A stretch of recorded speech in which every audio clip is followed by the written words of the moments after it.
অনেকদিন পর আমার আব্বু আসছে, তো আমার মেয়েকে দেখেন কি খুশি।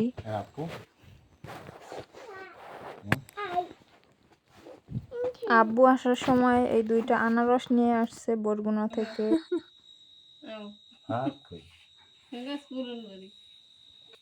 তো অনেকদিন পর নানু ভাইকে পেয়ে যে কি খুশি সে, দেখেন একদম গায়ের সাথে জড়াই ধরে আছে, কোলে আমার কোলে আসবেই না, আমি ডাকলেও আসে না। দেখেন আমি একটা আনারস কেটে নিচ্ছি, এখানে হচ্ছে যেটা একটু বেশি পাকা, তো ওই আনারসটাই আমি নিয়েছি। তো আনারসটা বেশ লম্বাই ছিল এইটা, আর অন্যটা হচ্ছে একটু গোল টাইপের। তো এইটা দেখেন ভিতরটা একদম রসালো অনেক। আমি এখান থেকে অর্ধেক কেটে নিব। তো আমাদের বাসায় মানুষ অল্প, খাওয়ার তেমন মানুষ নাই, মাত্র 4 জন মানুষ। তো এখানে এই অর্ধেকেই হয়ে যাবে। বন্ধুরা, ভিডিওটিতে একটা লাইক দিয়ে পুরো ভিডিওটা দেখার অনুরোধ রইল।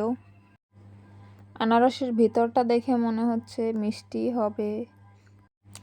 আনারস আমার অতটা পছন্দ না, অল্প স্বল্প খাই, বেশি খেলে আবার আমার মুখের জিহ্বার ঘা হয়ে যায়, মানে জিহ্বার ছাল উঠে যায়। তো আমাদের বাসায় আর কারো মুখে এরকম হয় না, আমারই হয়, যার কারণে আমি অতটা খেতে পারি না, অল্পই খাই।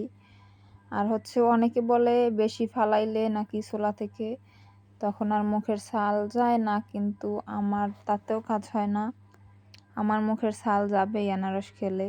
তো আজকে আনারসটা কাটলাম, সবাই মিলে খেলাম, কারো মুখেরই ছাল যায় নাই, আমারই গেছে, মানে জিহ্বা দিয়ে পরে আর কিছু খাওয়া যায় না, এই অবস্থা।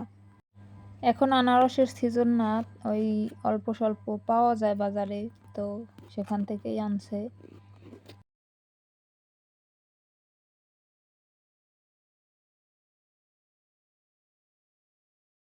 আমার অর্ধেকটা আনারস কাটা শেষ, আর এই যে দেখেন আর বাকি অর্ধেক রেখে দিলাম।